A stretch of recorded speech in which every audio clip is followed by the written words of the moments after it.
ইসলাম বিদ্বেষী ও সমকামিতার সমর্থকদের পাঠ্যপুস্তক কমিটি থেকে বাদ দেওয়ার কথা বলায় চেতে গিয়েছে শাহবাগী ইসলাম বিদ্বেষী ও সমকামিতার দোসররা। আপনারা সবাই আওয়াজ তুলুন। ইসলাম বিদ্বেষীরা তাদের শয়তানি ও বিকৃতি আমাদের উপর চাপিয়ে দেওয়ার চেষ্টা করছে। পাঠ্যপুস্তক সংশোধন কমিটিতে থাকা আরেক সমকামী, নারীবাদী ও ইসলাম বিদ্বেষীর সাথে আপনাদের পরিচয় করিয়ে দিচ্ছি। মহিলার নাম শামিনা লুৎফা। দ্বিতীয় ভিডিওটা দেখুন। এখানে শামিনা লুৎফার ইসলামের বিধান পর্দা নিয়ে স্পষ্ট চুলকানি প্রত্যক্ষ করা যাচ্ছে।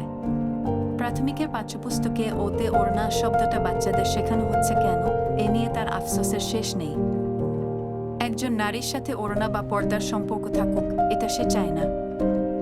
অন্যান্য স্ক্রিনশটগুলো লক্ষ্য করলে দেখবেন সে সমকামিতা ও ট্রান্সজেন্ডারবাদের পক্ষে সোচ্চার ভূমিকা পালন করছে। নারী সাজা অভিশপ্ত পুরুষ হোচেমিনের পক্ষেও সে প্রচারণা চালিয়েছিল। এভাবে সে সমকামিতা ও ট্রান্সজেন্ডারবাদের মতো বিকৃত কাজগুলোকে সমর্থন দিচ্ছে এবং এগুলোর বৈধতা চাচ্ছে। আমাদের তরুণ প্রজন্মের মাঝে ট্রান্সজেন্ডার ও সমকামিতার মতো বিষগুলোকে ঢুকিয়ে দিতে চাচ্ছে ইসলাম বিদ্বেষী গোষ্ঠীগুলো।